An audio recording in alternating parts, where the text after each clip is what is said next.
வணக்கம். திசைகளின் 10 மணி செய்திகள்.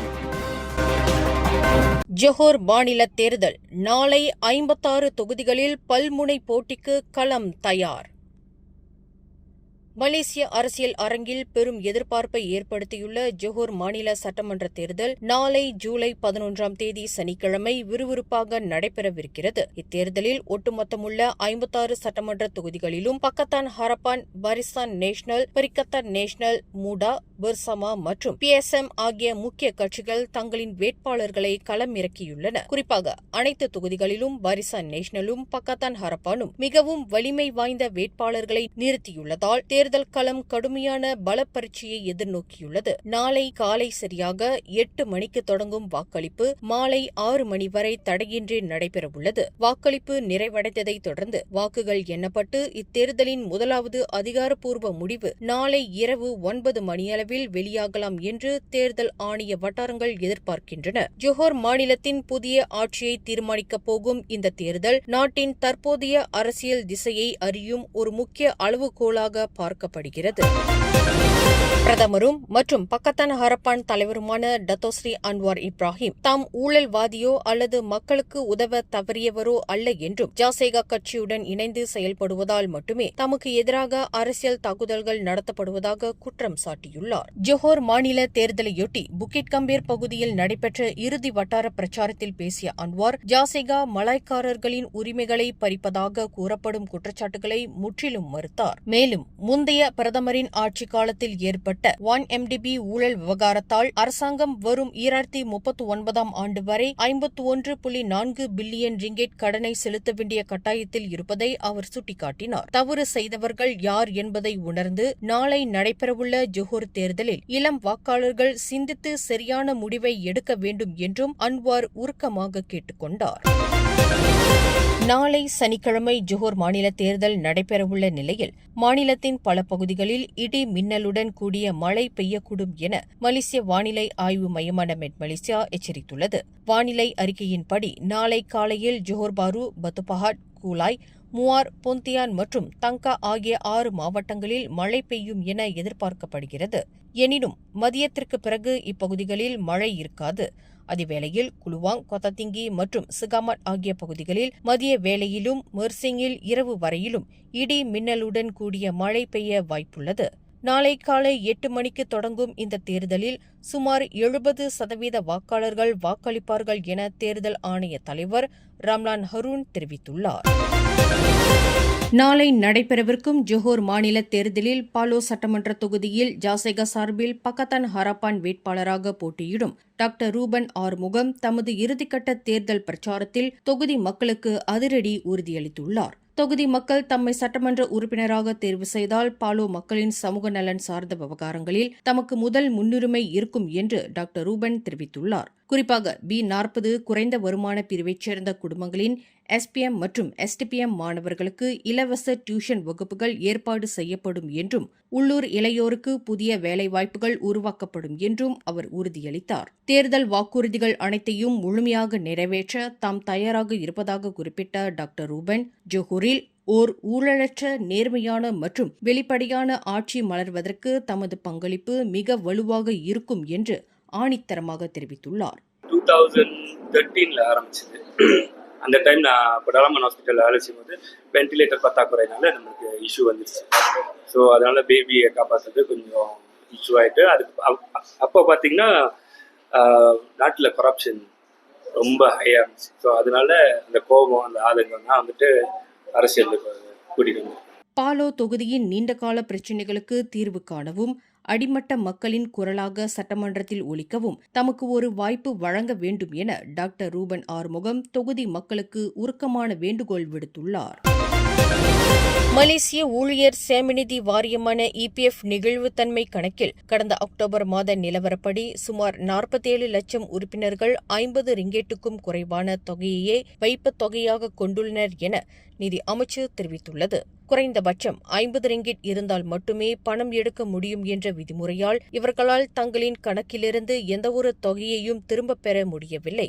இதுவரை இபிஎஃப் நெகிழ்வுத்தன்மை கணக்கிலிருந்து உறுப்பினர்களால் ஒட்டுமொத்தமாக 19.87 பில்லியன் ரிங்கிட் பணம் எடுக்கப்பட்டுள்ளது. பெரும்பாலான உறுப்பினர்கள் தங்களின் அன்றாட வாழ்க்கை செலவினங்கள், மருத்துவ செலவுகள் மற்றும் கடன் சுமைகளை சமாளிக்கவே இப்பணத்தை பயன்படுத்தியுள்ளனர். மக்களின் குறுகிய கால நிதி தேவைகளுக்கும் நீண்டகால ஓய்வூதிய சேமிப்பிற்கும் இடையே சரியான சமநிலை பேணுவதற்கான தொடர் உத்திகளை இபிஎஃப் உடன் இணைந்து அரசாங்கம் மேற்கொண்டு வருவதாக நிதி அமைச்சர் நாடாளுமன்ற பதிலில் குறிப்பிட்டுள்ளது.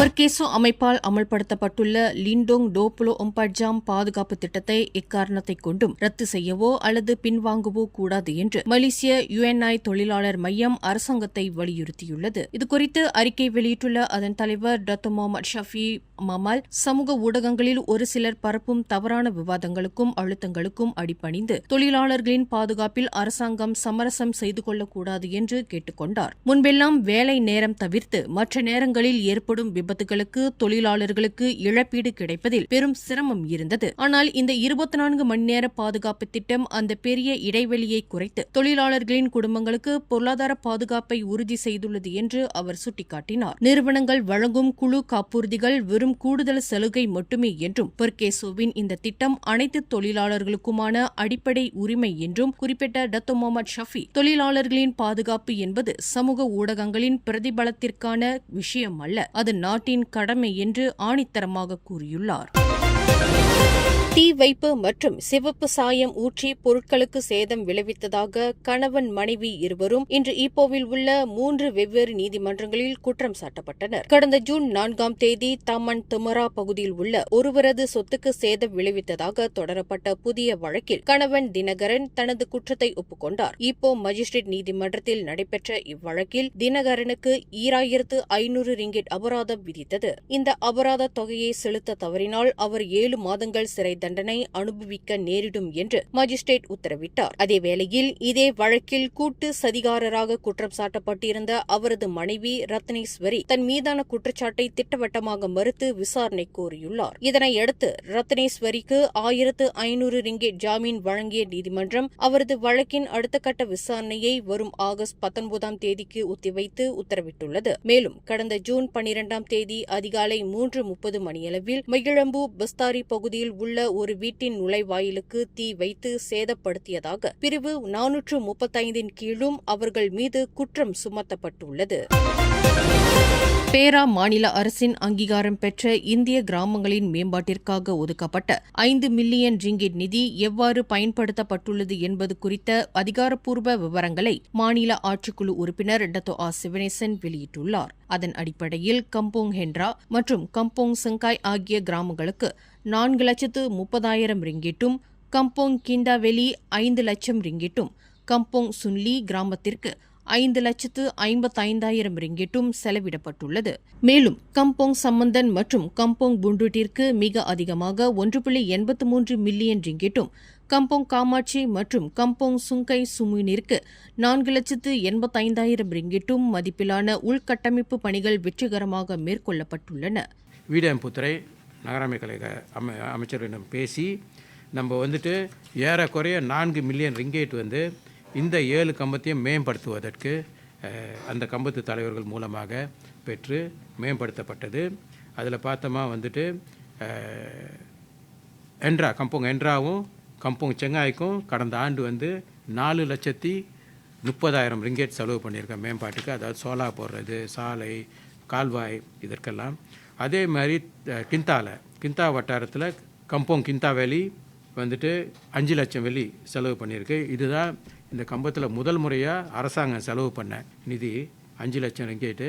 அது கால்வாய்க்கு 4,20,000 ரிங்கேட்டும், அப்புறம் 9 சோலா லைட்டிங் போடுறதுக்கு 80,000 ரிங்கேட்டும் செலவு பண்ணியிருக்கு.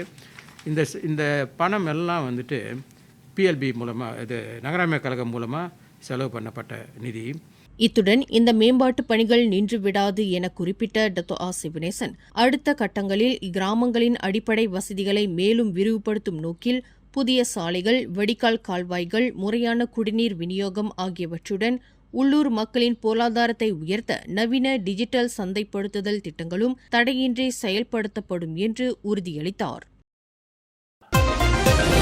குடிநுழைவு சட்டத்தை மீறி முறையான ஆவணங்கள் இன்றி வெளிநாட்டினரை நாட்டில் தங்க வைத்தது மற்றும் சமூக பயண விசாவை தவறாக பயன்படுத்திய வழக்கில் மலேசிய ஊழல் தடுப்பு ஆணையமான SPRM அதிரடி நடவடிக்கையை மேற்கொண்டுள்ளது. இதன் கீழ் 5 நிறுவனங்கள் மற்றும் தனி நபர்களுக்கு சொந்தமான 14 வங்கி கணக்குகளிலிருந்து சுமார் 1.1 மில்லியன் ரிங்கிட் பணத்தை ஆணையம் முடக்கியுள்ளது. கடந்த புதன்கிழமை புத்ராஜயா, செலாங்கூர், நெகிரி செம்பிலான் மற்றும் மலாக்கா ஆகிய 4 மாநிலங்களில் நடத்தப்பட்ட கூட்டு சோதனையில் அமலாக்க அதிகாரிகள் மற்றும் அரசு ஊழியர்கள் உட்பட 38 பேர் கைது செய்யப்பட்டனர். மேலும் 3.9 லட்சம் ரிங்கிட் ரொக்கம், 10 ஆடம்பர கார்கள், தங்க கட்டிகள் மற்றும் நகைகள் உட்பட சுமார் 2.5 மில்லியன் ரிங்கிட் மதிப்பிலான சொத்துக்களையும் அதிகாரிகள் பறிமுதல் செய்துள்ளனர். இச்சம்பவத்தை SPRM தலைமை ஆணையர் டத்தோஸ்ரீ அப்துல் ஹலீம் அமான் உறுதிப்படுத்தியுள்ளார்.